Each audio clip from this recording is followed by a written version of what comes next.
Gentlemen,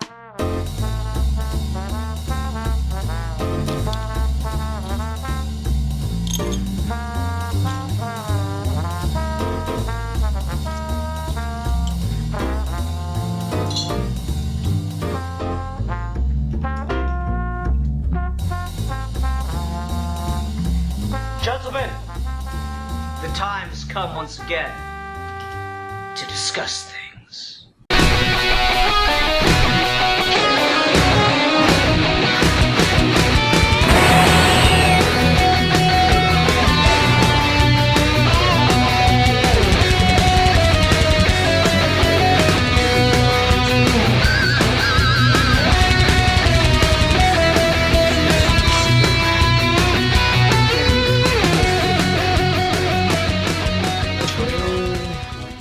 Hi everyone, welcome to another episode of Geeky Gentlemen. I am Sid Partu. Joining me today is...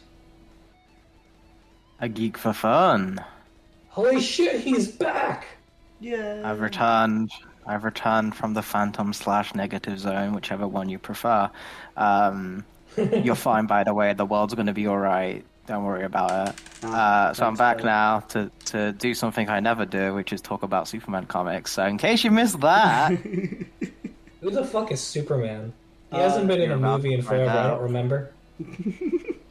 I've returned to the wrong Earth and everyone has forgotten who Superman is. Now my mission is to make everyone remember. Is Superman that guy with the mustache who has a son in a yellow costume and, like, he beats the shit out of his son in that one cartoon? Is that Superman? If J.K. Simmons voiced Superman, I'd watch That that would shit go in a so hard, heartbeat. actually. That would go so hard. Yes, and Steve's here too, by the way. It's true. I'm not doing an Alfie impression this time. Yeah, I mean, if you were, your Alfie impression is super off base because Alfie usually sounds like super British. Right now, he just sounds kind of British. That's fair. He must be I can't recovering betray from his America time in that America. much. Exactly. I'm having to de-Yankify. Yeah, I buy it. Anyway, so Alfie has picked two Superman comics for us to talk about because he didn't think they were long enough. Alfie's a size queen. So, Alfie, what are we talking about tonight? Tonight we're talking about two Superman comic books, one that's relatively famous and one that's kind of under the radar, but the uniting factor is they're both Christmas themes and also both kind of surprisingly somber, which I think is mainly where I want to like direct the conversation, because outside of just Superman, I think like when we tell Christmas stories with stereotypically very happy characters and decide to make them somber, there's always just like a weird like energy to it that just like kind of hits different. And I really want to kind of dissect that with these two stories. But the first one is an 8-pager from Christmas One of the Superheroes called Ex Machina. And then the second one is Alex Ross and Paul Dini's joint, Superman Peace on Earth, which was from a collection of stories they did with each Justice League having like a Alex Ross, Paul Dini like short. That's where if you've seen like Batman War on Crime with that famous panel of like the young kid holding the gun to Batman, I think comes from. A lot of iconic Superman images come from that Alex Ross book, kind of where even more than Kingdom Come, I think people have like used those. If you go in like the early 2000s, like you'd see like wallpapers from this book and stuff very commonly. So I figured I'd talk about it and see what these two lovely gentlemen think about it. Did he do a Wonder Woman story, The Spirit of Truth? I've never heard of this one. I'm going to have to look that up later. Okay, sorry. I didn't know this was part of the series. Now Ian's got some more reading for a sequel. Anyway, yes, so this was my first time reading this, actually. This is my first time reading both of them. You said you wanted to talk about Ex Machina first? I figured that one because it's the thing that you can go over quickly enough. It's got some interesting themes in it. Yeah. Okay. I'd never read that one, which isn't surprising. It's one of those, like, holiday special things, so, you know, those are easy to miss, unless they're, like, reprinted somewhere else. So it was an interesting little story. I liked the simplicity of it. I was a bit shocked by the premise, to be perfectly honest, and like when it started out and you just see the car on the road and the guy's like talking about insects, I was like, Okay, so it's really bad. Then it suddenly pulls out a gun. I'm like, oh, it's that bad. Okay. I was a bit shocked, honestly. I was like, I never thought of someone shooting themselves because it's so cold. I would have figured you'd, like, walk or something first, which maybe me just, like, discounting it or something, but I don't know. I was real shocked by that one. So it definitely had a grab. I'd never thought of anything like that before. How about you, Steve? Yeah, it was interesting because it just takes that really massive left turn immediately after page one, where like the way he describes being bitten by flies, I thought kind of went off the rails pretty quick. Where like, okay, I could see how this could get very annoying, and then he just ends it with that line where he's like, "You could kill a person." I'm like, whoa, I don't know if I've ever been like that deranged when it comes to being bitten by flies, but okay. And then he flips the page and he pulls out a fucking handgun. I don't understand human apparently, because this man is just going completely off the rails. And then Superman shows up and they have the conversation and he gets to know him and you see why he's kind of in this way. It was fine. It was a little, I don't know what the word is. It's a little too sweet for my taste, where I get the wholesome picture it's painting, but it feels kind of just like sugar. It doesn't feel like there's any sort of substance underneath just the sugar in your mouth of like, here's good spirit Superman talking about your day and everything's gonna be all right and go over to Ma and Pa Kent and Merry Christmas. And there's nothing wrong with that, but it felt a little like, I don't know. It felt a little base in my opinion. I think that's definitely what interests me about this is the ending and like the opening turn that you both talked about, where you look at the cover of this issue, right, and it's like a classic image of all the DC characters kind of like celebrating a happy Christmas. And then your first story is a guy that how to fucking shoot himself. So what I think is interesting about this is there's like an undercurrent of darkness here throughout the whole kind of thing. Like even how Superman like talks and interacts with the person, he doesn't really smile ever here, and like how it's drawn gives it almost kind of like an indie comic vibe, where like there's a kind of tension here where they go over each other, and like Superman doesn't like. You see that over panel, right, where like the famous one that everyone talks about from Grounded, where he talks the person off the ledge, and the whole issue is dedicated to that, and like he hugs her and all that kind of thing. That's more stereotypically, or like even the simple All-Star panel, what you understand with like Superman consoling someone who's tried to kill himself. Here he kind of like tells him off for it. I thought that was interesting. That one did grab me. I gotta pull up the comic again so I can see the actual like wording he uses, but he does kind of shame him for it. I was a little surprised. And then how it ends, Steve, is I think you can definitely walk away from that. My interpretation of it, just going from the art and how that final expression is, and then seeing like how far away Smallville is I don't necessarily know if that guy goes to the Kents. I don't know if that guy lives the night. Maybe he does just move and kill himself, or maybe the car doesn't, or maybe he goes to the thing. Like, for me, what's interesting about it is everything that's not said, and kind of this weird, how did DC publish this kind of like Superman tells someone, and then Superman leaves without like, why doesn't Superman just pick up the car and take him over there? Like, why does he have to heat up the car and sort it for him? Like, there's a lot with this that's just weird that I think is fascinating, and I'd like to see a lot more Superman comics like this, because it's this kind of energy is like that stuff you'd see in the Bronze Age of just those random back issues that would just fly under the radar, where like a writer would just get weirdly kind of like Spider-Man had this a lot as well, just like weirdly existential, and then a regular superhero plot would happen, but then the ending would be weirdly morbid for like no reason. And I don't know, just that in a Superman Christmas special fascinates me. So I kind of have the opposite takeaway, where I don't read this as like a sugary sweet like feel good Superman thing. I read this as kind of like a Superman probably gets these calls a lot, and for this kind of closer to the Silver Age, a little bit more alien take on Superman. Like I don't think this would work with like the mainline version or how I like the thing, but as kind of like a one-off comic about just kind of like how it feels when your car breaks down and you're cold and no one stops to help you. Even Superman can only say so much to kind of make the world better there, and then you're kind of left with what your opinion is of humanity, of like, do you make it to the warm home with like the friendly farmers who save Superman, like basically his like rocket ship, or are you just left out in the cold and you break down, you don't make it? Like I don't know, I think that's really interesting, and I don't know how much of that is me projecting from it or whatever, but that's what I think is just, again, a little 8-pager, but there's a lot here for me at least. Yeah.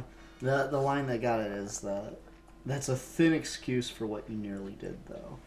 I was like, and then it's like, don't you have people who count on you, family?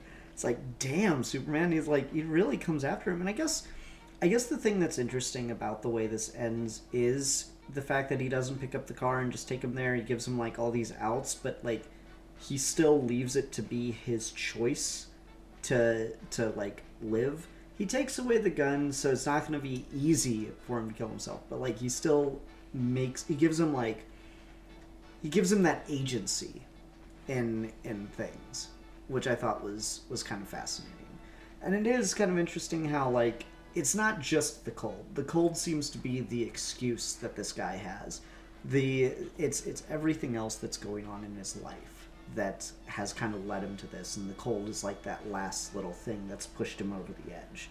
And to see Superman kind of deal with that in a way that's, I guess, I was gonna say not lectury, but it is lectury. It is kind of talking down and shaming him in a way that I don't think you're supposed to do with people on the edge, but in a way that I think makes some kind of sense. When was this published, by the way? I'm curious. I think this is like late 70s, 80s. I'm pretty sure this is the 80s. I don't remember off the top. 1989. Yep, to late 80s. On the cover. So, yeah, I mean, this, like, for the time, I think this approach to someone being suicidal makes sense for a writer to do. I think if you posted this, go ahead and post these 8 pages on Twitter, Alfie. That'll be 2 tweets. It's fine. And let me know, like, what the fucking blowback response of this is. I'm actually curious about that. On Christmas Day, I'll do that. Oh, on God. Christmas Day, I'll post these. It'll be funny. Oh my God. Like, and put some like sassy, like you put some bait on it too, right? Like everyone talks about the scene from All Star, but this is really the way Superman would deal with suicide.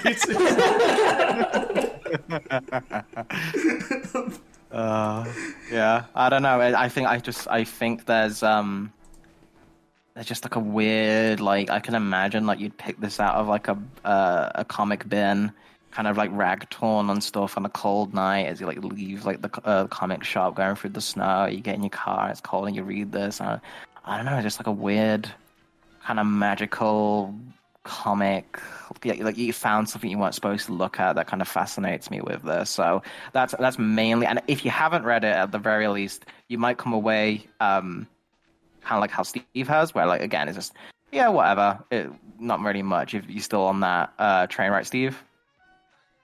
Yeah, I mean, I don't know. I guess I just, when you put it next to Peace on Earth, which is a more somber Superman that feels more ambiguous, these two back-to-back can kind of have that quality together.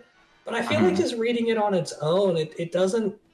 I guess I just don't see the ambiguity here. Like, I don't see the... Superman is kind of a dick in this, which is funny. But he is a dick in a quintessentially 80s title character kind of way. Like, this is what the good guy of a Die Hard movie would say, you know? Like, he's not being like a dick in a way that I feel like is an interesting take. I feel like this is just kind of how we wrote characters in this situation 30 years ago or 40 years ago now, whatever. So I that part of it didn't really do anything. And by the end, like, yeah, maybe he didn't go to the Kents, maybe he did, but like I didn't feel like that choice was the crux of the story. It kind of just felt like this guy's having a bad day. Superman showed up. The guy is surprised that Superman took the time to help him. And then Superman goes on his way and he gets another chance. It didn't really feel like anything more than that. And it's also just... It's the kind of story we do a lot. It's the kind of... the superhero talking a person down from the ledge, particularly with Superman, is a thing that happens so much that it kind of just feels stale to me, even though this is probably predating a lot of them. And that's something I want to kind of talk about, because both these stories kind of deal with that Superman dealing with real problems thing. And I think out of every superhero character, outside of maybe like Spider-Man, and even Spider-Man is kind of like there's a different thing where Superman is helping us with our problems, whereas Spider-Man is us, so it's his problem, is kind of the difference filter. You don't really get a character that has as many sits down and talks with the person, or how do they deal with the real... Like, Batman gets the Twitter threads, right? But in terms of, like, actual comics, not that many Batman comics are about, like, why didn't you do more Bruce Wayne until, like, recently. Whereas Superman, that's kind of been like a thing ever since we started questioning him a little bit more deeply. And like even in his original appearances, he's always like a social crusader. And that's kind of the power fantasy of Superman, is having the power to change these things. So I think it's interesting. And what do you guys think in general of that trope? And why do you think we apply that to Superman so specifically? Like, why is it him that gets hit the most? With talking people down the ledge. I guess it's because it's more interesting when you have someone who can just scoop them up and save the day, right? Like, that seems like just a fundamental thing of, it is really interesting to see Superman, the symbol of hope and optimism and just like inherent goodness, come in and talk somebody into, you know, not doing something horrible, than it is with any other character in particular. Because like, if you were to encounter someone on the ledge of a building in real life, part of, like, I think everyone's initial reaction would be, maybe I can just grab them, maybe I can just like pull them back and hold them or something. And with Superman, that is just a given of he could. So having someone that has that option but doesn't use it and does the thing that like helps the person actually get through the moment of crisis in a just genuinely healthy way, I think is just fundamentally like I think it just clicks a particular box in your head of like, this is the ideal way to do it, because you're not wrestling the control away from the person, you're reaffirming their control, you're making it a positive step that they are taking, as opposed to something that that you're forcing upon them, I guess. And that might be just me spitballing, but that's the thought that comes to mind. I think also there's an image of Superman, you know, that's truth, justice, and the American way. There's as like a cultural beacon that's kind of always steering everyone in the right direction. And you don't have to do a story where someone is literally on an edge to have Superman resonate with people that are on just any kind of emotional edge. Like Batman number 12 gets into that a little bit, where like the idea at the end of the day is everyone's always on some form of oppressiveness. And the point of whatever superhero you're reading, whether that's Batman or Superman, is to recognize that everyone is on that ledge and try to reel them back with their own power. And Superman, being like that big sort of grandiose American symbol for as long as he is, has that side of it going for him, but he also has like that American individualism going for him, where Superman's a guy who can do anything, but he's also the fantasy of an entire nation of people that think they all have unlimited power as individuals. And so you take that idea that's planted into people put them in situations where they don't have the power. And then the embodiment of that power tells you, no, yes, you do. And that's a really resonant and really powerful thing. Like, you can be in the most dire of straits and still kind of have that American mentality. You can pick yourself up by your bootstrap. Not in a derogatory way, but just in a very literal way. And Superman's the guy telling you that, and it's the guy who's been telling Americans that for like 85 years. And so it's just a very sort of constant image. Like, Superman from the very beginning has been the guy that is the power fantasy that you can get up from the worst situation. And so you get a lot of you get a lot of stories with Superman in particular where he's the voice of America, whether he's talking to the UN in Superman 4, and he's the voice of like an American citizen in the same way. And that's something that I think is kind of interesting and worth talking about. But I feel like a lot of that is more related to Peace on Earth than it is to Ex Machina. Yeah, I think those are both very well put points. For me, I guess my perspective on it is I kind of think why Superman also gets kind of like the heavy blows. In a lot of these stories about like parodies and stuff, like you see a lot more Superman parodies than you do like Batman parodies and stuff, or is just because when you're talking about Superman, you're talking about every superhero as a whole. It's just a little bit more universal that way. You're talking about kind of like the idea of superheroes as like a concept once you put that S on their chest or whatever, like the undies or the cape with a character, like it just becomes synonymous with a broader commentary. Whereas if you're talking about someone like Spider-Man or Batman, it's like a subset of superheroes that there's always one that doesn't apply to. Whereas Superman, because it's the foundational, it's vague enough to like cover a lot of bases. So by having Superman sit down with a regular person, you're having every superhero ever sit down with every regular person ever. And I think that's why there's a lot of mileage in that idea. But I also feel like there's a reason why it's kind of easy, and it's kind of like everyone that wants to do like a look at me, I'm so deep with a Superman story, like, it instantly jumps to that, because it is kind of like a surefire like way of like talking on deep topics without actually engaging with it. So I'd like to see, in the same way that we'll talk about with Peace on Earth in a bit, but I'd like to see like a version of this kind of story that kind of like a Tom King or someone doing something with this, and he kind of did in Up in the Sky. He's got For Tomorrow. Or is it called For Tomorrow? What that Superman short story he did for, I think it was the Action anniversary. Yeah, where he's talking to the graves of the Kents as Earth's about to disappear. Yeah, that's sort of like that vein. And then Up in the Sky does it a little bit.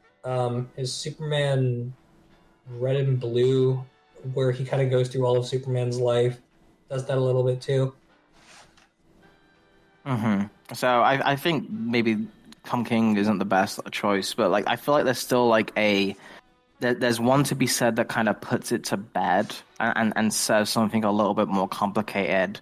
And maybe takes I don't know. I'd like to see one that's a little less heartwarming and fuzzy, and a little bit more, I guess, kind of like you can have that, but like I like the balance of kind of like the shock that's here, which I think is done in a good way. Where again, he doesn't actually blow his brains out on panel or anything, but like there's that instant thing of like you don't expect to see that in a Superman comic. And I feel like that's an energy that as we get further and further with the character, and like we're scared of like the Snyder films and stuff, that we kind of lose the ability to be controversial. And if art can't shock you, then what's the point of art at that point, right? And Superman kind of like a dead character. So I'd like to see some of that kind of like ball to take the risk with the character. But yeah, does anyone else have any things to talk about this one before we go on to the big boy? I mean, I couldn't help myself. I had to go read the Wonder Woman story, and it was okay. Kind of weird. I don't know. While we're on that note, after I finished the Superman story, I realized the very next story was a Dave Gibbons Batman story. So I immediately read the Dave Gibbons Batman story, and it's also pretty weird, but I liked it. Yeah, that one's really good. The art in that one's really gorgeous. I love how it does like a primordial idea of darkness, and the ending message is the best thing ever because it's exactly what I would want to hear. The ending light in the darkness is Robin. It's great. Mm-hmm. It's pretty That's all good. you See, this is what this was need. missing. Is Robin should have came in to help fix his car, and Steve would love it. Honestly, yes. Superman just needed to fly away and then and everything's fine. There you go. Those pixie boots and this fucking freezing cold. No leggings, just bare legs out. Exactly.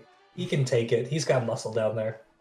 All right. My final thing on this before we move on is I think it's a really interesting choice to have in the panel where Superman says he trusts him be the same panel where Superman breaks his gun and doesn't give it a I think that's really cool from like an art perspective. Is like if you're not paying attention, you kind of miss that because it's not like the focus point of the panel. It's like a full body shot almost. But I think that's really cool and kind of adds to what I was talking about, where I think there's like you can read this one way, but you can also read this in a darker way, and I always get a kick out of that. But yeah, peace on Earth and goodwill to men. Yeah, so Superman tries to solve world hunger. Did it solve Steve and Ian's hunger for a good comic? I didn't really like this one either. Oh, really? Okay. Not really. I was not a fan. I don't know. I'm in a weird place with this one. So, Steve, why don't you talk about it first, then? Okay. So one thing off the bat, the lettering is awful. Oh, The lettering is like the worst choice a human being could ever make on this kind of artwork. It's atrocious because so much of it just bleeds into the background. It's like it's like the like back in the day people would tell you on PowerPoints, don't have red lettering on black backgrounds because it doesn't look good. Like that kind of like drilled basics. Whoever did the lettering for this book clearly did not take like even the most basic advice on how you letter a book. Because it's bet you they're atrocious. just intimidated by the fact that they had to cover up some portion of Alex Ross's painting. You know what, though? At some level, if you're a letterer who's getting paid, you can fucking figure it out, man. It can't be that hard. It's just so bad. I would have taken boxes over the art if it meant that I could read the page, damn it. So yeah, that's my big strike. My other one is just the tone of the story is written in is really odd. And I don't love that the voice is this sort of like passive voice where there's no actual dialogue in the story and the whole thing is both happening and is talked about like it has already happened. So like it's got this effect that Superman's looking back on this one thing he did, and some sentences are written like he's doing it right now and some sentences are written like he's nostalgic about it. And I get the decision to want to do that. I think I just don't think Paul Dini's a good enough writer to make that voice work, so it gets very jarring for me when he does that in moments.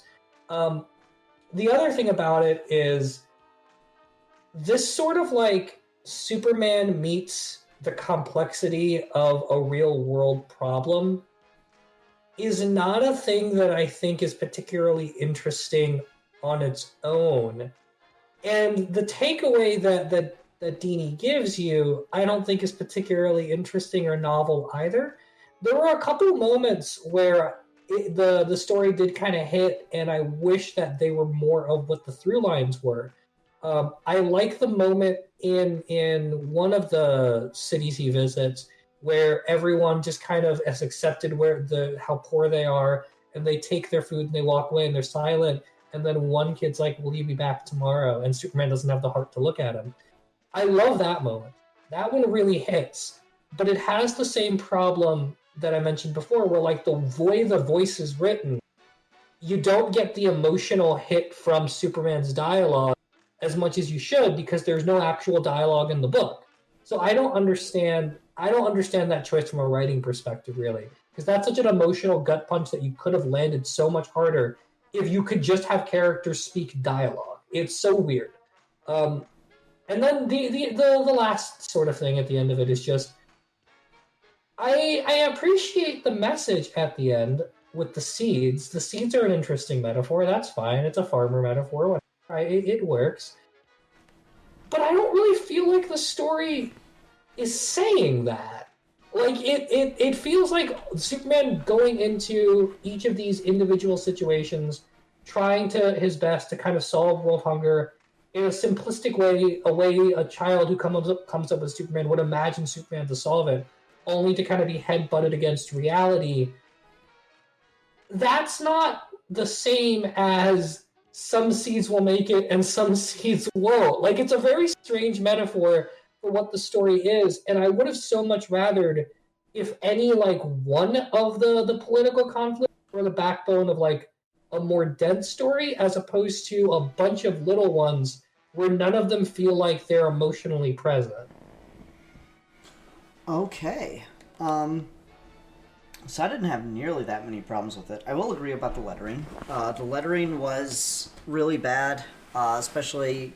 Like, I read this on a tablet, and I had to, like, really, like, zoom in on some of the paragraphs and stuff. That was not ideal. But overall, besides that, I mean, it's a fucking Alex Ross book. It's gorgeous to look at, regardless. And funny thing is, you could maybe even make the argument you could probably read the story and get it without reading the any of the words. You could probably... Like, this does enough that I think you could probably read it just on art alone, and you'd get the message of the story. I honestly think, like, that, kind of to Steve's points that he was making, I think that might be where, like, a lot of the issue lies, is, like, the art tells the story and does everything so good. The lyric, Dee Dee's voice are, like, trying to be as beautiful and, like, prestige as this painted artwork, and it's like they're trying too hard. Yeah, maybe. I don't know. I don't think that the wording is bad. I just think that, like, the art is so fucking good. So I really enjoyed that side of it. I don't know, I have, like, this weird problem, or like, I don't know, like reaction, I guess, to when we do these things with superheroes, and comics. Because I genuinely like it when comics take on, or when superhero characters even, take on real-world issues. I do think that there is something fundamentally interesting to say and worthwhile in exploring that. One of my favorite comics is Bombshells, and that's all that is that book's a whole fucking soapbox of allegory to real-world rise of fascism all over again. But then there's like stories like this where it's a fundamentally interesting idea, and I support the notion, but then the story does the thing that kind of makes it, like, make me not want us to do these, which is the superhero tries to fight the real world problem and is impotent in the face of it. And I'm just like, but no. Like, there's gotta be a way to fucking thread the needle on these things. So I'll pull out everybody's favorite fucking example, right? Of Bruce Wayne should be using his money to fight the systemic causes of crime as opposed to wasting it on being Batman. And we've all heard this argument, and it's the stupidest fucking argument in the world, of course.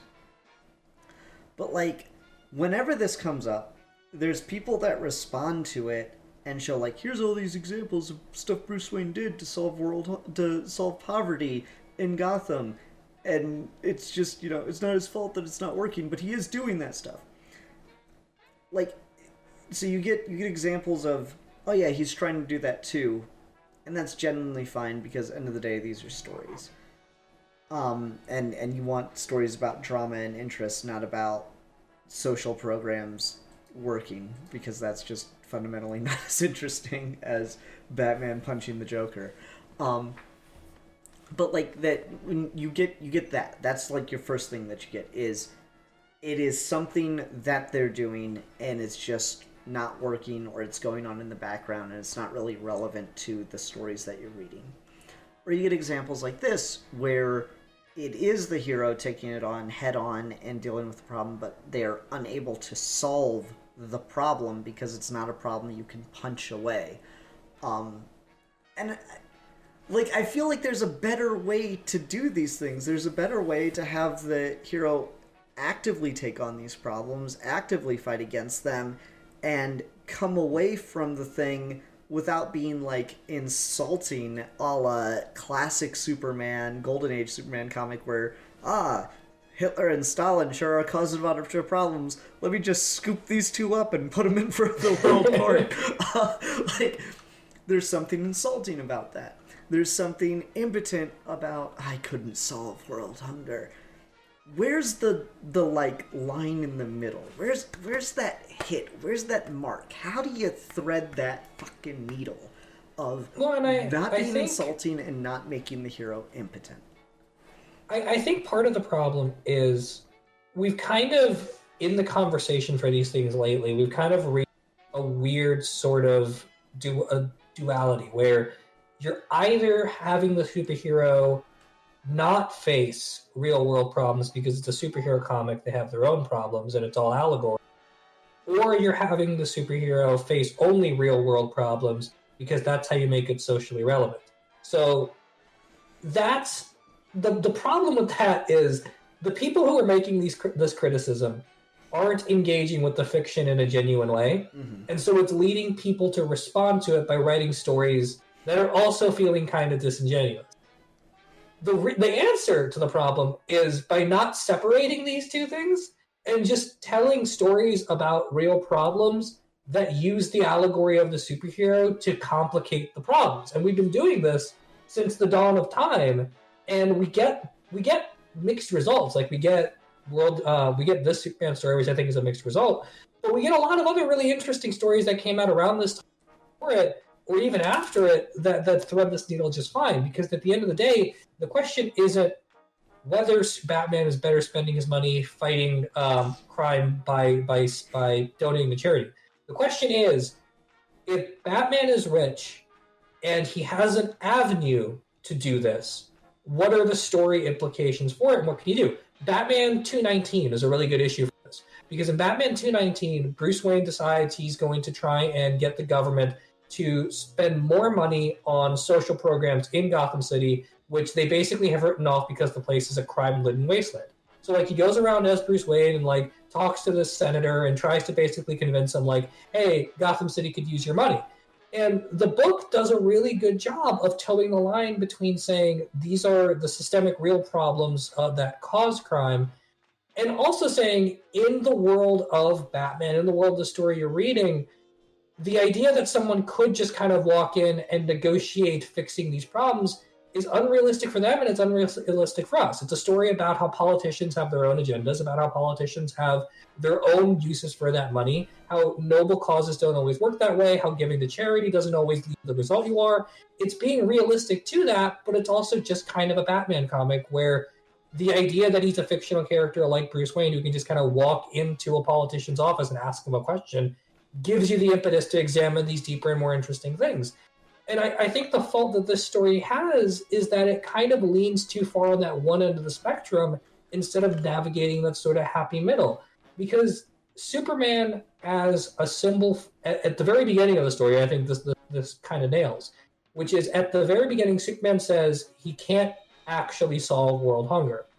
But if he can set an example that makes people want to address this problem, then that's good enough.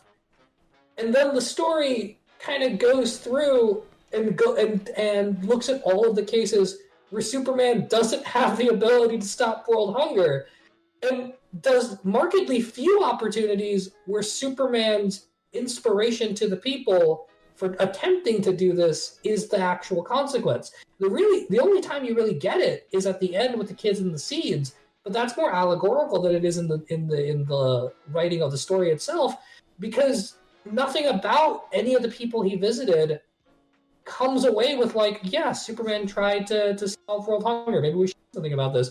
The whole book just kind of frames itself as Superman tried to solve this complicated problem, and it had complicated results.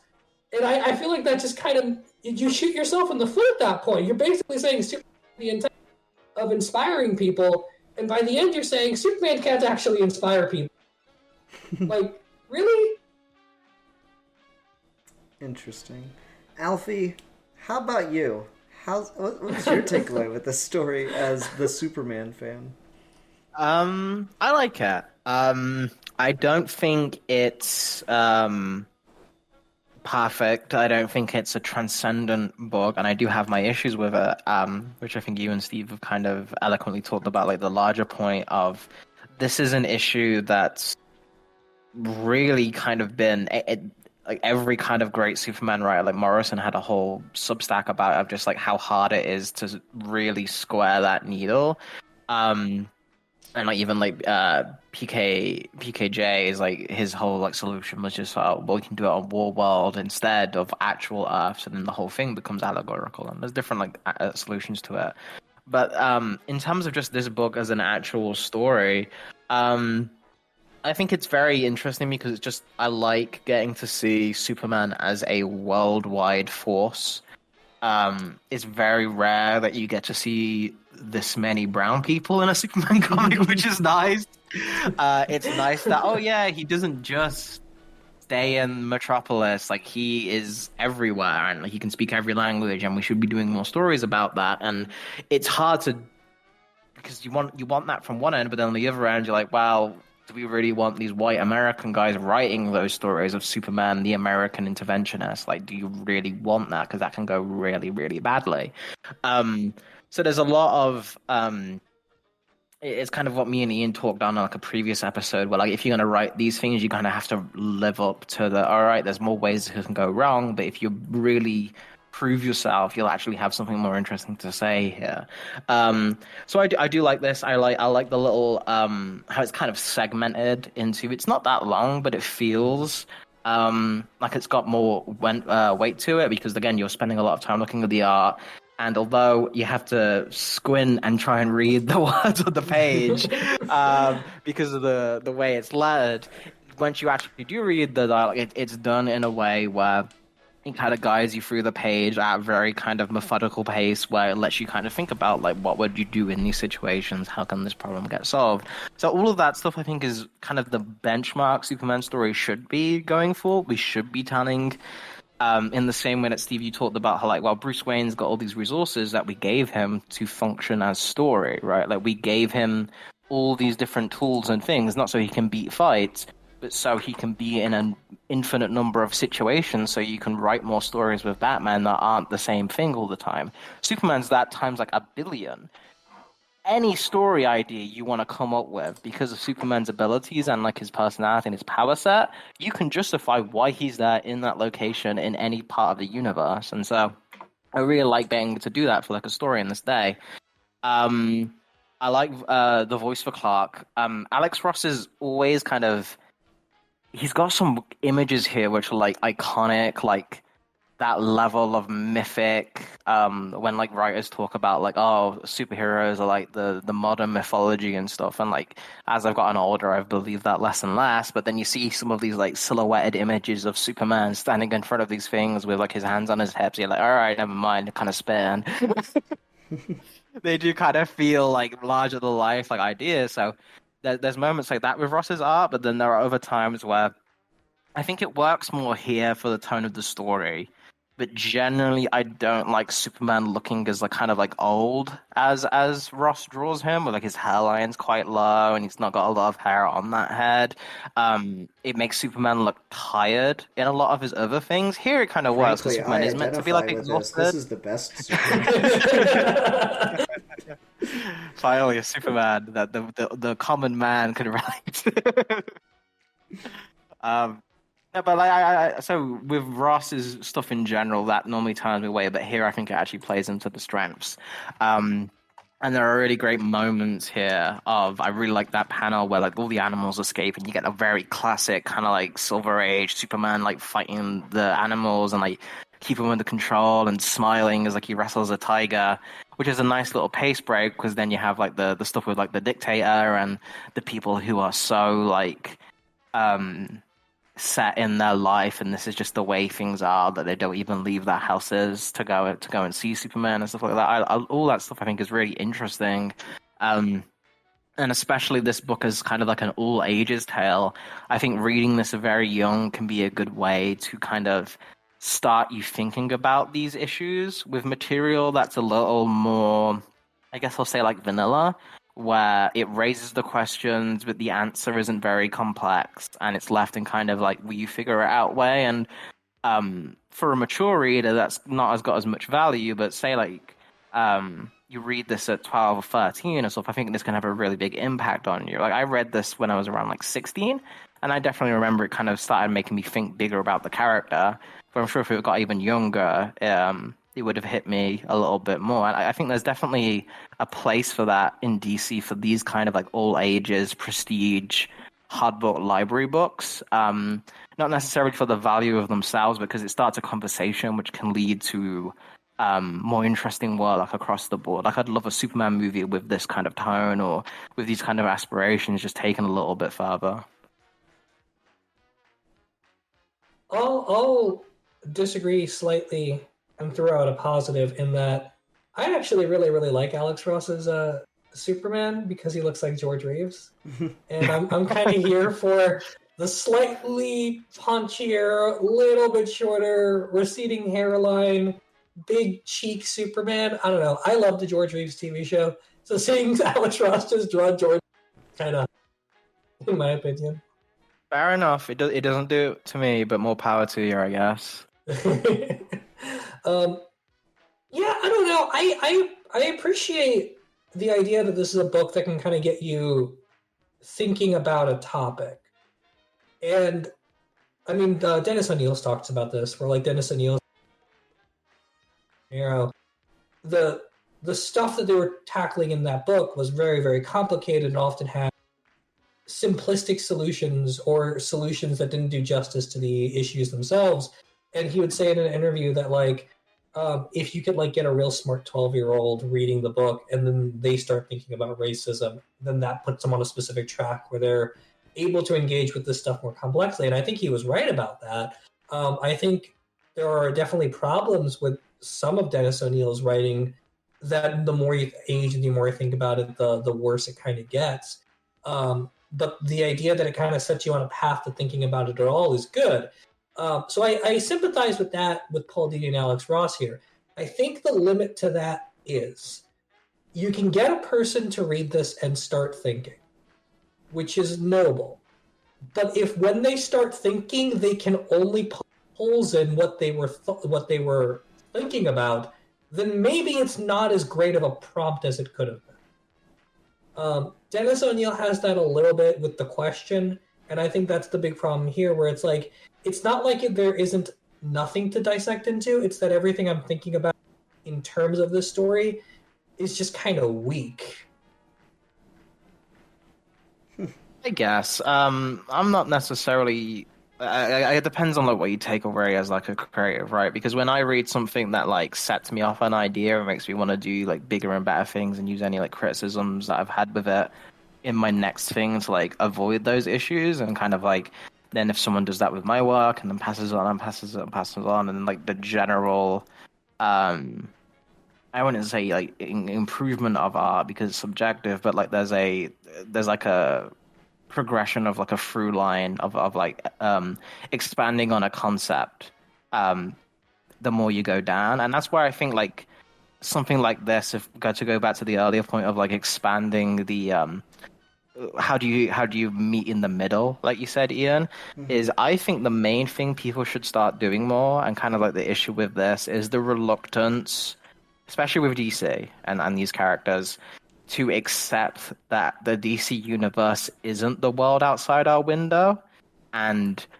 it doesn't have to be a world where these issues that we talk about aren't solved by the superheroes for the sake of keeping it like close to our world. I think you can. That's the advantage of like doing reboots and stuff, because whenever it goes on for too long and you get too far, you can just hit the reset button and kind of like start again and then go in a different direction. But what I would like to see with a Superman story is not a instant Superman in like one day goes around the world and fixes everything, because I think what his problem here shouldn't be, I can't stop the dictator, I can't get the people to come out of here, like I can't. It's just because if I do that, I'd be exerting more force and kind of like might makes right in the world and then that sets a very fascist example for like anyone that follows my example is now it'd be like, oh yeah, well Superman just did it because he was stronger than everyone, so I can just do that and tell you how it's going to be my way. Superman gets away with it because he's actually good and like has our best interests at heart, but the next person might not, you know. So like, you want to. I think that should be mainly Superman's reasoning for why he doesn't just take over the world and make everything better, because it's the example that he sets. It's like basically a win for fascism. But I do think more should be done with like a story about Superman inspiring people, but also Superman kind of outright solving some issues bit by bit with stories dedicated to each of these things. Like, why can't you have like a 12-issue Black Label story that is about Superman? Like, all right, we're gonna deal with this, and that's the whole thing is about. And then by the end of it, it actually is just done. But then we don't end it there, because then if you end it there, that's where I feel like you get the issue of now it feels cheap because you just solved the problem, and real world that problem hasn't been solved. You just keep going with, all right, we stopped that one, on to the next thing, and then the status quo is just for these Superman stories, like when we do like a Superman thing, oh yeah, world hunger isn't a thing anymore, but we've still got all these other issues because the world here hasn't stopped, but the story ended, but like the never-ending battle kind of thing. And so you keep going and keep going and keep going, and there's like so many years worth of story, and not all of them have to be dedicated to that, but just kind of how you were talking about, Steve, just treating these prompts as things you can do with the character to tell a story, and then it not having to be the end of the universe after that story is told. Like, no, it's just a Superman comic, or when he deals with this issue, on to the next one. Like, it doesn't have to be this world-shaking climactic thing where if he doesn't do it, he's impotent, and therefore he can never address it again for the rest of his run, or he does it once instantly, and then we have to end the run because the world looks too different from ours. There's definitely like a part of me that's sympathetic to the idea that we treat Superman like Dragon Ball, where like we blew up the moon and it's just fine. No one ever brings it up ever again. It's just gone, but it's fine.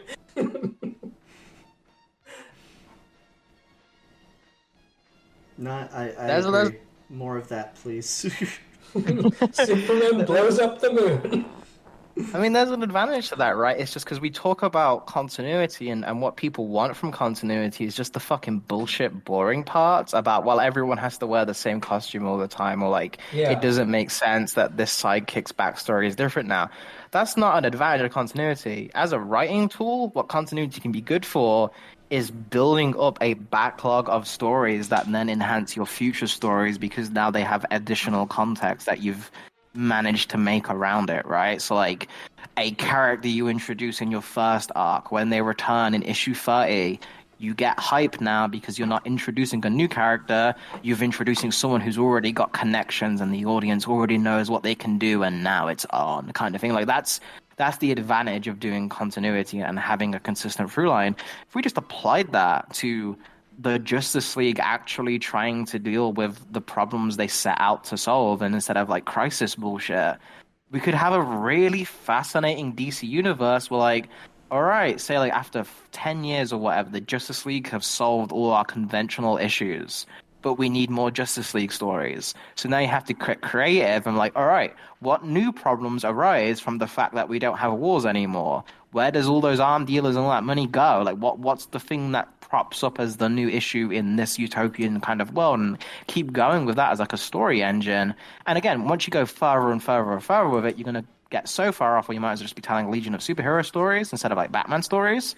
But then again, just fucking hit the reset button. Like, it's fine. No, because then people will complain on Twitter. And then they'll win Twitter. We can't have that. I guess my other question, like, tied to that, because I'm curious, because I brought up for a little bit, and because it's current, I want to ask what you guys think. What do you guys think about the idea of, like, doing the superhero stops, like Stalin or Saul's World Hunger thing, but with just a, like, character that's meant to represent that thing instead of doing it? Like, again, the example would be, like, Mongol on Warworld. Is Superman liberated Warworld because Superman can't liberate Earth? Like, do you think there's value in that, or do you think it's kind of like a wasted time? I mean, I think that's just that's what science fiction is, right? Right. That I don't know. That's a weird thing for me because at the end of the day, stories exist not to flesh out an alternate universe, but to tell us something and reflect on our actual world.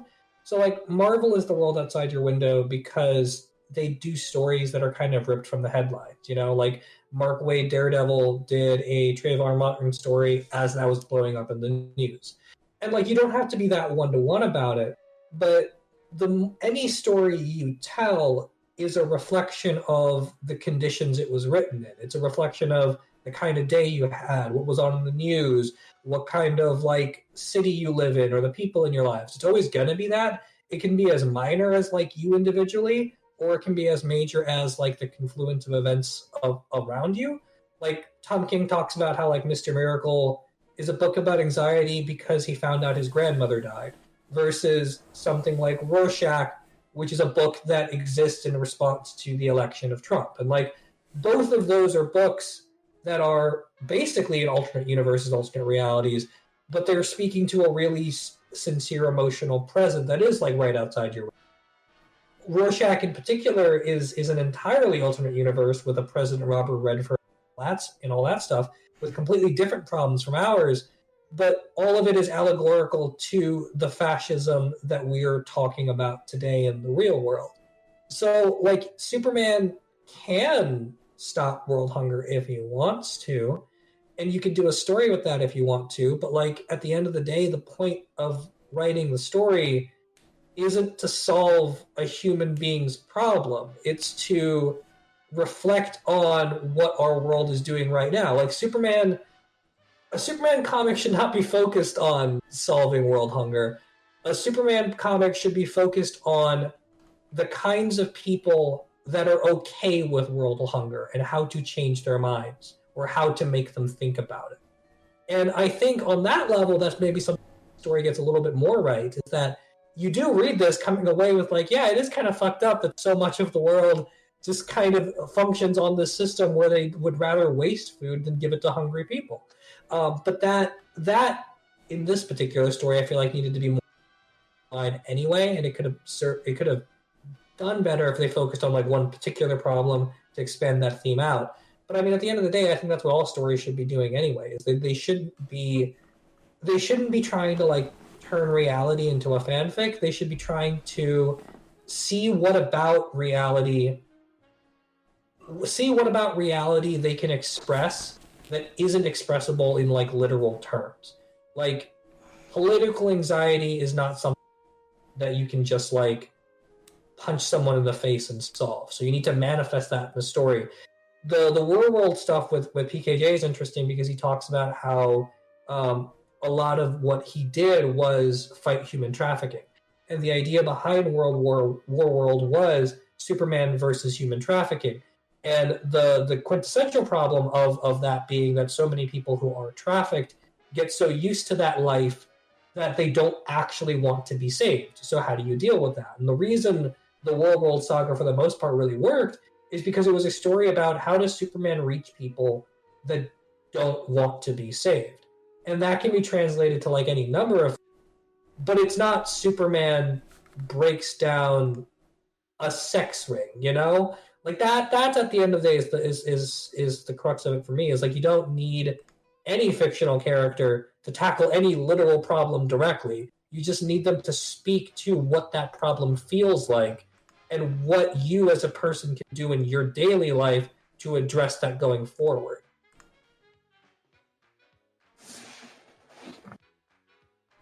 Well done, Steve. There's a Yep, clip Steve right there. has If Ian solved still the edited problem. those.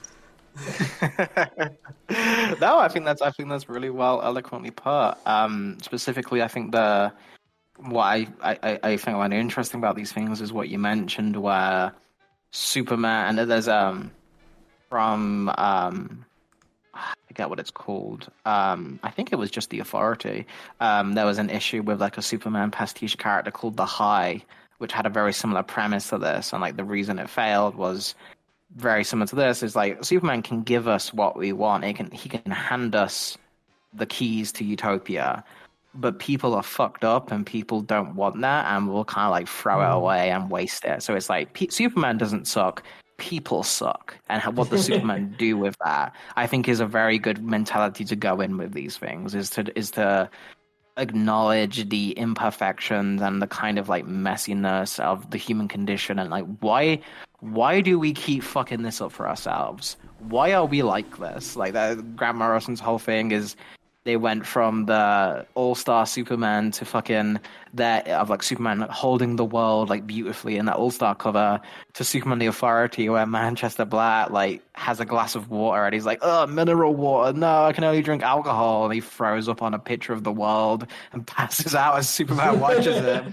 And the comparison is like Superman isn't Jesus or here to save us. Superman is your dad picking you up after a bad hangover. Like,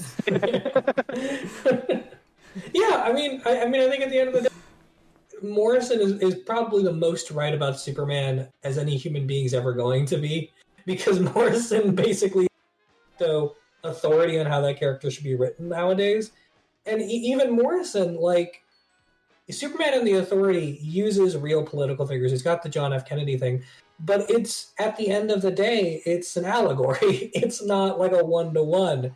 And that's sort of the important thing. I'm not saying that you can't do like real world, real problems in fiction, but the question you kind of have to ask yourself is, what about this fictional character in this context or in this problem is worth exploring? Like Batman versus serial killers, I get.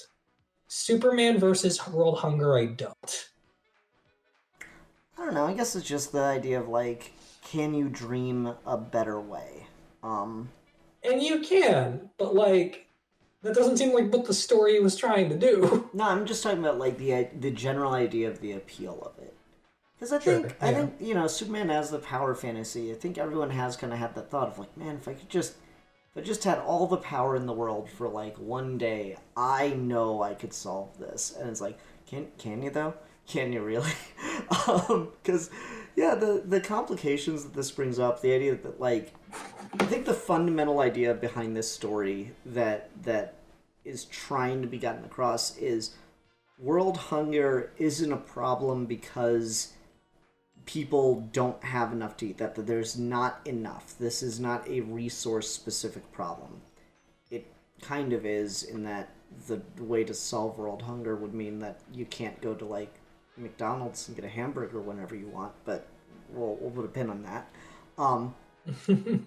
The fundamental argument this book is making is world hunger is not a problem that exists because it's impossible to solve.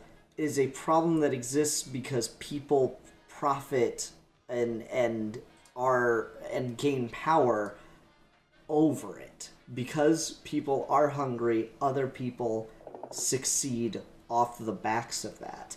And that's the fundamental thing. And there's, you know, truth to, I don't think that's like the whole reason, but I think that's a very good reason that this is a more like complicated problem than I think some people seem to give it credit for. You have countries, North Korea is a really good example of this, that will not accept aid even though they have a population that is starving, because it gives them power over their people. And that's like terrifying. These are actual problems that exist, and so it's just, yeah, well, Superman could just beat the crap out of that guy. Yeah, Superman could just beat the crap out of that guy, and then the whole fucking world government is now terrified of Superman because he can just beat the crap out of any one of us. Yeah, I mean, that one was bad. We can all agree at that, but what if he's coming for me next? These problems begin to escalate within the confines of the comic, and it creates, you know, in some senses, interesting drama, but I think the more fundamental idea that the book is trying to get across to you is that it's not just a resource-specific thing, it is a people-specific thing, and we as a people need to change and not breed the kind of individual that would ever consider doing something so cruel as using hunger for power. Mm-hmm. I think that's already there's this concept theme we keep going back to of the heart of the people being awful in a Superman Christmas comic. Merry Christmas! Ring ting tang ching jang bing ching. So like I think that, but that's again kind of compared to the first story we did. What I find so interesting about these two, kind of like as a piece, is we get so many speeches and platitudes about kind of like the pure good of the world and of like the people of the planet, like in these superhero fictions, especially around Christmas time, that I think it's interesting to look at holiday stories that are focused more on kind of like how much that kind of sucks for people, but in a way where it doesn't leave you feeling angry or bitter, or maybe it does, but for me at least, it makes me just feel kind of like, I don't know, it's a weird sense of just kind of like understanding of what it means to be human, and then being able to move forward with that. Once you've seen the worst of humanity, it's kind of refreshing because then there's nothing scary lurking in the dark. It's kind of revealed in all its ugly truth, and then once you see it, kind of pathetic, and so it doesn't feel like this untouchable ground anymore. It doesn't feel like a problem that can't be solved, because the unknowable is the scary thing, is the thing that, like, it's too big, there's no way to understand it, there's no way to fix these issues. But if we just accept every horrible, hurtful thing about people, then there's nothing else you can do from that except move forward. And I don't know, I find like a real sense of contentment with that, and like it gives me like strength. Like when things go really bad, like it's kind of a grounding I've come to.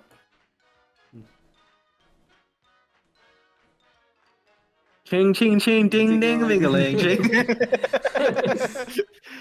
No, I agree with that. I just it sort of like reinforces what I was saying before. Just I kind of wish this ended more on the note of Superman saw the worst that people are capable of, but he was able to inspire people to be better than this. And it just kind of does it, and I don't understand. I don't know if I'd agree with that. I mean, he does inspire people to be better than this. He does work at it, and that's the whole thing. Like, at the very end, he does go out with the kids and does start to teach them. But that's not what he was doing in the middle. That's not... The beginning of the story, he's saying he wants to go out and do this because he knows he probably can't solve the problem, but as Superman, he should be able to inspire people to take up this problem. And the seed metaphor was that if you give people room to grow, some people will make it and some people won't. And then at the end of the story, he's basically sat there on the ground, defeated, with all of the poison food burning in his hands. He's sitting alone in his chair with like his clothes over an outfit, and then he goes out and sees the kids planting seeds. But that's not like reinforcing the same idea that Superman has now inspired people to take up this cause, because when they discuss that moment in the story, Superman is just recapping how everyone has completely mixed emotions on what to do, and it just reinforces the beginning of the story, which is that people aren't really doing anything. Like, at the beginning of the story, he talks about how people have, like, they're inspired by him, they're terrified of him, and then at the end of the story, they're inspired by him, they're terrified with him, they don't know what to do with him. Like, the inspirational side of it, I think, really does not come out by the end. It just kind of, it's a really weak allegory that it's trying to thread, but it's just threaded in a really clumsy way.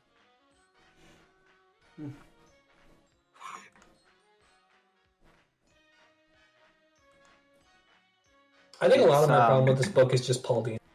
I think Paul Dini just wrote very poorly.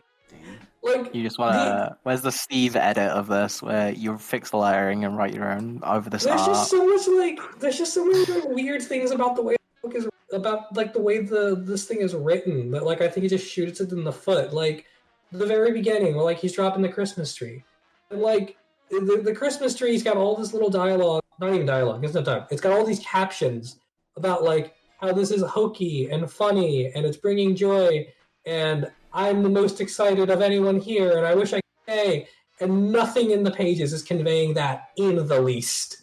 Not even remotely. The panel where Dini is saying he's the most excited for this, where he feels like a kid again, you can't even see his face. Like, it's just such a weird thing to write in a page that doesn't match it at all. I feel like this is a better book if you just like look at the Alex Ross art, because Dini doesn't seem to like understand where to put what. I mean, or Alex Ross just decided to kind of go his own way, and like Dini's didn't really touch up the script again to match it more, you know. That could also happen. It might be like a Marvel method thing where like Alex Ross just drew the whole thing, and then Dini started putting dialogue on top of it instead of Dini writing a script that Alex Ross drew. Maybe.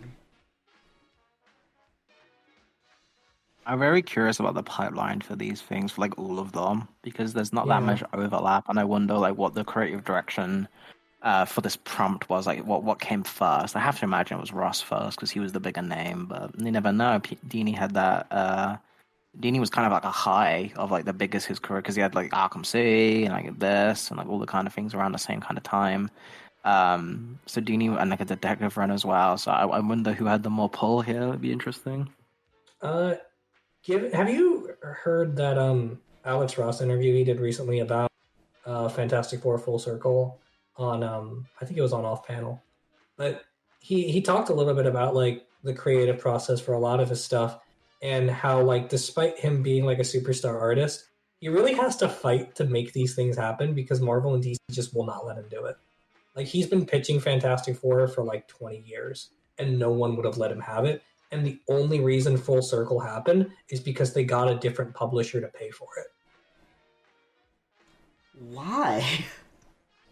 It's just that's too expensive. They just won't get like enough money out of the book because they know they're gonna have to give it all to him.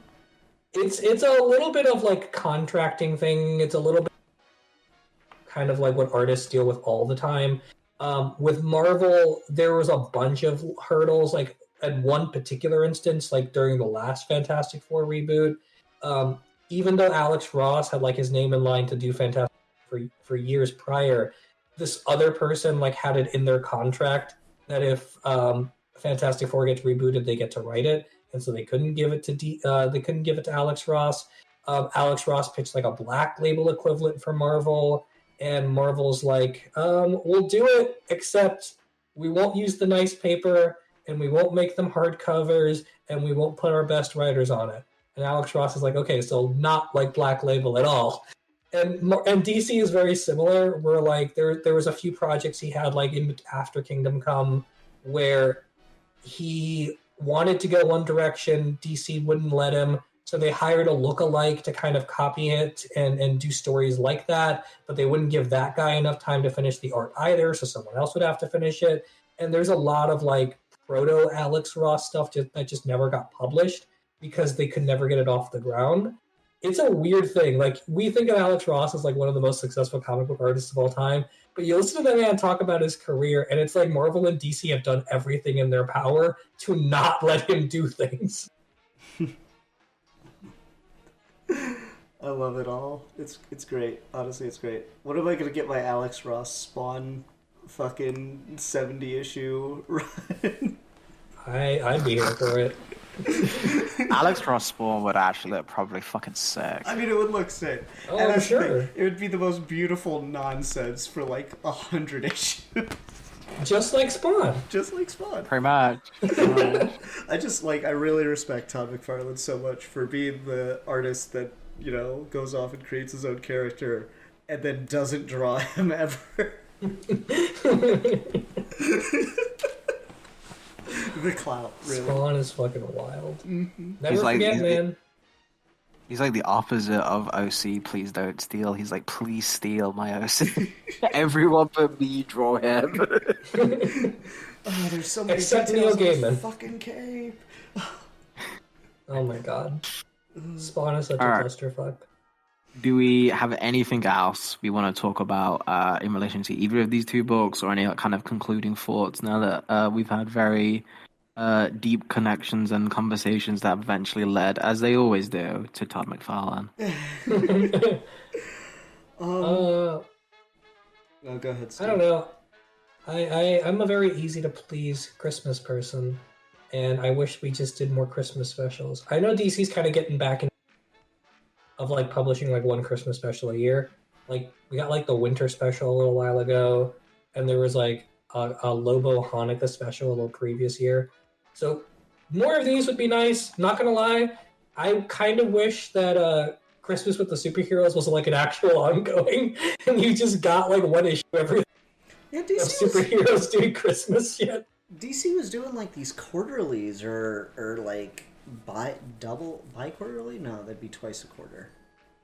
Bi-yearly things, like, because they were doing like the holiday special and then they were doing like the summer special for a couple years there, and we got like that fucking amazing Amanda Connor cover with Giganta on the beach putting on suntan lotion, and she just had like a pile of fucking empty bottles next to her. Yeah, they've been doing those because we had a Halloween special, we had a Christmas special or like a winter special. We did a summer one a couple years ago. I feel like they got into a bit of a rhythm with them recently. Hopefully they do more. I do know that like there was one that Tom King did with Lobo and the Hanukkah special, and then in subsequent ones they've been trying to get like new writers who aren't big names to contribute to them so they could just kind of get their name out there. So maybe they are doing them and they're just not getting any press because they're full of like no names. But even so, I would love to have more of those because holiday specials are the best. Agreed. Okay. Well, I think that'll do it for this episode of Geeky Gentlemen. And this will be coming out, let's see here. Oh, this On episode Christmas. comes out on Christmas, that's right. So everyone, I hope you have had a really great Christmas. And if you're not having a great Christmas, I hope that this helped out just a little bit, if nothing else. We'll be back next time. Next episode goes up on New Year's, so maybe we should do... I mean, I don't want to commit anyone to anything on recording, but I guess I'll just commit it to everyone to something on recording. Do you want to do a New Year's live stream? Potentially can do that. I don't think I have anything planned that night. We'll see. We'll see where it goes. If I am available, I'll also offer if you would want to do that on Geek for Fun instead. But that's your call, Ian. I mean, I'm down. It just sounds like it might be a fun thing to do. Just a Christmas, or not Christmas, a New Year's live stream. I know we tried that a couple of years ago and it fizzled and burned at the last second. And I think that was Alfie's like second or third episode of Geeky Gentlemen. So I might be flying too close to the sun here. Are we talking like we do a live stream on Sunday at any time, or are we talking like we do a live stream New Year's Eve into New Year's Day? I'm talking New Year's Eve into New Year's Day. I know that's late for you, Steve. And it's pretty fucking late, man. That's even later for Alfie. But I'm just. I know, but if Steve's doing it, I'd do it, and we can maybe see if we can get like Aaron, Luis, like get like the whole crew. It could be fun. It'll be Saturday into Sunday morning. Mm-hmm. We can probably swing that. I don't know if I'm doing anything that, but I can let you know for sure later. All right. Well, we'll put that out as a maybe. If not, I don't know. We'll find some shit to talk about that's like New Year's related. I'm sure there's a special or something I'm not thinking of. So we'll figure it out. We'll let you know. It'll be a surprise. Until next time, I'm the Philosopher. I am the champion of ineffectualism. And I'm just here for the British. And we are your Geeky Gentlemen. And we will be discussing things. Alfie, you really should have just doubled down and said I'm the champion of impotence. No, because I could never be. I'm always hard out presidente.